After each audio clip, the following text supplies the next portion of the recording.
La historia de Salomón no comienza en un palacio tranquilo, sino en medio del caos de una sucesión sangrienta. Su padre, el anciano rey David, estaba debilitado y postrado en cama. En los pasillos del palacio, la ambición crecía. Adonías, el hermano mayor de Salomón, se había autoproclamado rey, celebrando un banquete con los generales y sacerdotes más influyentes del reino.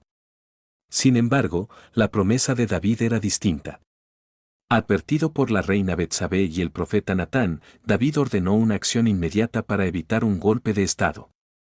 Salomón fue montado en la mula real y llevado a la fuente de Gión. Allí, mientras el sonido de las trompetas ahogaba los festejos de su hermano, Salomón fue ungido con aceite sagrado. El pueblo gritó, «¡Viva el rey Salomón!», y el estruendo fue tan grande que la tierra pareció temblar, desmoronando las pretensiones de sus enemigos sin necesidad de derramar sangre en ese instante. El humilde sacrificio en Gabaón. Tras consolidar su reino y despedirse de su padre, Salomón sintió el peso abrumador de la corona. No se veía a sí mismo como un guerrero como David, sino como un joven inexperto ante un pueblo numeroso. Buscando guía espiritual, se dirigió al gran lugar alto de Gabaón. Allí no ofreció un sacrificio ordinario, ofreció 1000 holocaustos. Esa noche, mientras el humo de las ofrendas aún flotaba en el aire y el joven rey descansaba, el cielo se abrió en un sueño profundo. La voz del Todopoderoso resonó en su conciencia con una propuesta que habría tentado a cualquier mortal. «Pídeme lo que quieras que yo te dé». Una petición inesperada. En la soledad de su sueño, Salomón mostró su verdadera esencia. No pidió la derrota de los enemigos que aún conspiraban en las sombras, ni montañas de oro para llenar sus arcas, ni la inmortalidad para su nombre. Sus palabras, registradas para la historia, fueron de una humildad profunda. «Señor, tú has hecho a tu siervo rey en lugar de mi padre David, pero yo soy apenas un muchacho, que no sabe cómo entrar ni salir. Da, pues, a tu siervo un corazón que escuche para juzgar a tu pueblo y para discernir entre el bien y el mal». La respuesta divina y el cambio de paradigma. La respuesta de Dios fue de un agrado absoluto. Por haber pedido la capacidad de gobernar con justicia en lugar de beneficios personales, se le otorgó una mente tan brillante que no tendría igual en el pasado ni en el futuro. Pero además, por su desinterés, se le prometió aquello que no pidió, riquezas, honor y una gloria que eclipsaría a todas las naciones vecinas. Salomón despertó en Gabaón, pero ya no era el mismo joven inseguro que había llegado. Al regresar a Jerusalén, se presentó ante el Arca de la Alianza y ofreció sacrificios de paz. Su mirada era distinta, ahora poseía la claridad mental para ver los hilos ocultos de la justicia y la naturaleza humana. El reino de Israel estaba a punto de transformarse de una nación de guerreros en un centro mundial de conocimiento, cultura y esplendor administrativo. El sueño en Gabaón había terminado, pero la leyenda del rey más sabio de la tierra acababa de nacer. Capítulo 2. El filo de la justicia y el secreto del corazón. El enigma de la habitación compartida. Poco después de su experiencia en Gabaón, la fama de la inteligencia de Salomón fue puesta a prueba ante los ojos de toda la corte en Jerusalén. Dos mujeres de vida difícil, que compartían una misma casa y una misma profesión marginal, se presentaron ante el trono. Ambas habían dado a luz con apenas 3 días de diferencia. Ambas estaban solas, sin testigos que pudieran validar sus historias. La primera mujer, con el rostro desencajado por el dolor y la vigilia, relató una historia de horror nocturno. «Mi señor, esta mujer y yo vivíamos en la misma casa. Yo tuve a mi hijo, y 3 días después ella también tuvo el suyo. Pero una noche, mientras dormíamos, ella se aplastó accidentalmente sobre su propio hijo y éste murió. Entonces, en la oscuridad, se levantó, tomó a mi hijo de mi lado mientras yo dormía y puso al niño muerto en mis brazos. Al amanecer, al ir a amamantar a su pequeño, la mujer descubrió con horror que el niño muerto no era el fruto de sus entrañas». La danza de las contradicciones. Inmediatamente, la segunda mujer interrumpió con gritos de indignación: «¡Mientes! El niño vivo es el mío, y el muerto es el tuyo». La escena en la corte era de una tensión absoluta. No había huellas dactilares, ni pruebas de ADN, ni testigos presenciales. Era la palabra de una contra la de la otra en un duelo de desesperación. Los consejeros del rey murmuraban entre sí, preguntándose cómo el joven monarca resolvería un nudo que parecía imposible de desatar sin cometer una injusticia irreparable. Salomón observaba en silencio, no los labios de las mujeres, sino sus ojos y su lenguaje corporal, buscando la chispa de la verdad que la lógica fría no podía ofrecer. La orden que estremeció a la corte. Tras un largo silencio que pareció una eternidad, Salomón habló con una calma que resultaba aterradora. Miró a sus guardias y ordenó: «Traedme una espada». El acero brilló bajo las luces del palacio. La corte quedó en un silencio sepulcral. Entonces, el rey pronunció la sentencia que parecía contradecir toda su supuesta sabiduría: partid al niño vivo en dos, y dad la mitad a una y la mitad a la otra. Los ministros palidecieron. ¿Era este el juicio del rey bendecido por Dios? ¿Una carnicería para satisfacer una disputa legal? La lógica del rey era radical: si no se podía determinar la propiedad del objeto en disputa, se dividiría equitativamente, como se hace con una propiedad material. Pero un niño no es una propiedad, y Salomón lo sabía mejor que nadie. El triunfo del amor maternal. En ese instante, la verdadera naturaleza de ambas mujeres quedó al descubierto. La mujer que había mentido, movida por un resentimiento amargo y un deseo de que la otra sufriera su misma pérdida, asintió con frialdad: ni para mí ni para ti, que lo partan. Su envidia era más fuerte que su compasión. Pero la verdadera madre, sintiendo que sus propias entrañas se desgarraban ante la posibilidad de ver morir a su hijo, se arrojó a los pies del rey llorando. «No, mi señor. No lo matéis. Dadle a ella el niño vivo, pero por favor, dejadlo vivir. Prefería perder a su hijo para siempre en los brazos de una extraña antes que verlo perecer bajo el filo de la espada». La sentencia final. Salomón envainó la espada, o hizo que el guardia la retirara, y señaló a la mujer que lloraba en el suelo. Su voz, ahora llena de una autoridad indiscutible, resonó en el salón. «Entregad a esta mujer el niño vivo, porque ella es su verdadera madre». El veredicto no se basó en pruebas físicas, sino en la ley universal del sacrificio materno. El rey había provocado una crisis emocional para forzar a la verdad a salir a la luz. Cuando la noticia del juicio se difundió por todo Israel, el pueblo sintió un temor reverencial hacia su rey, pues comprendieron que la sabiduría de Dios habitaba en él no solo para dictar leyes, sino para discernir los secretos más profundos del corazón humano. Este evento marcó el inicio de una era donde la justicia no era un simple trámite, sino un acto de revelación. Capítulo 3. El Templo de Oro y la Gloria de Sión. El pacto de los bosques y las canteras. Salomón entendió que un imperio no solo se sostiene con leyes, sino con símbolos. Su padre, David, había soñado con construir una casa para Dios, pero fue Salomón quien recibió la tarea de materializar lo imposible. Para ello, activó una red de diplomacia y logística sin precedentes. Firmó un tratado con el rey Hiram de Tiro, quien controlaba los legendarios bosques del Líbano. Decenas de miles de hombres fueron movilizados. En las montañas del norte, los hachas golpeaban los cedros gigantescos; en las canteras locales, se cortaban bloques de piedra tan masivos que desafiaban la gravedad. Pero aquí radicaba el primer prodigio: el templo se construyó en silencio. Cada piedra era tallada con tal precisión en la cantera que, al llegar al monte Moriah, encajaba perfectamente sin necesidad de martillazos ni herramientas de hierro en el lugar sagrado. El sitio de construcción no era un lugar de ruido, sino de una calma reverente. Una joya entre las naciones. 7 años duró la construcción, y el resultado fue una estructura que parecía descender del mismo cielo. El exterior, de piedra blanca resplandeciente, albergaba un interior que era una oda a la opulencia.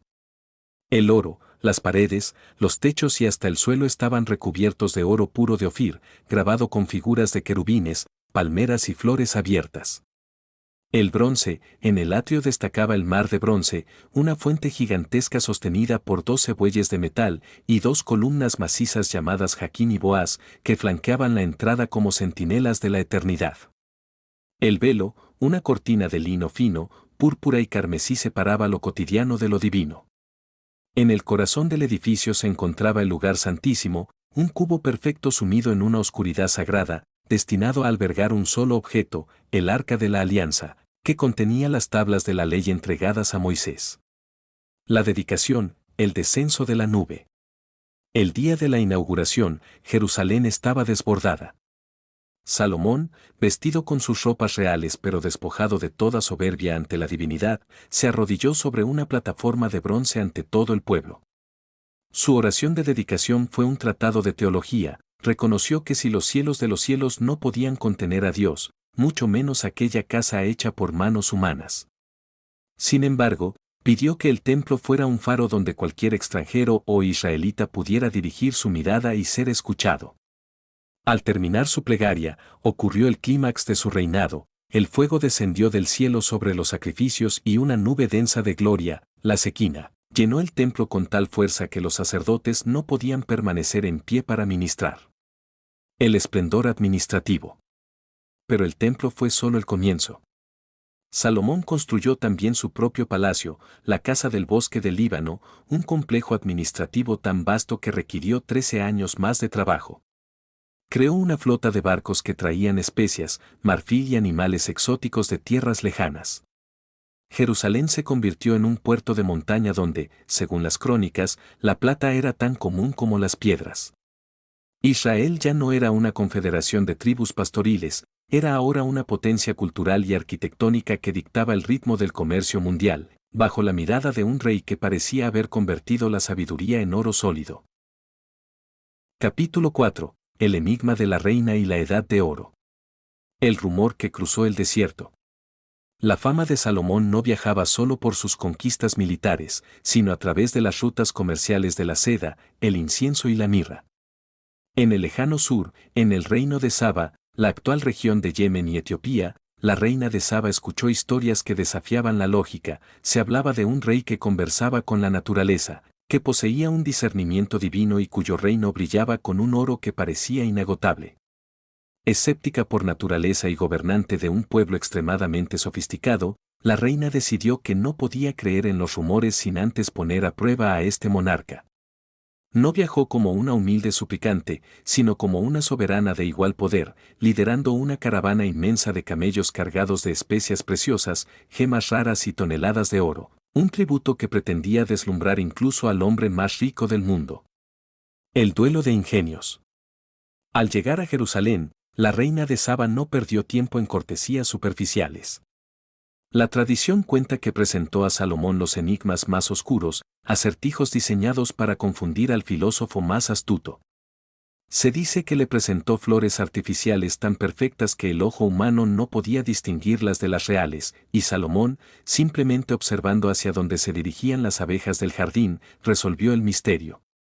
Pero no fueron solo los acertijos lo que la impactó. Ella observó la administración de su mesa, la disciplina de sus oficiales, la fastuosidad de sus vestiduras y, sobre todo, el sistema de escalinatas que conectaba el palacio con el templo. La organización era tan perfecta y la sabiduría que emanaba de cada respuesta del rey era tan profunda, que la crónica bíblica dice que la reina se quedó sin aliento. El intercambio de mundos.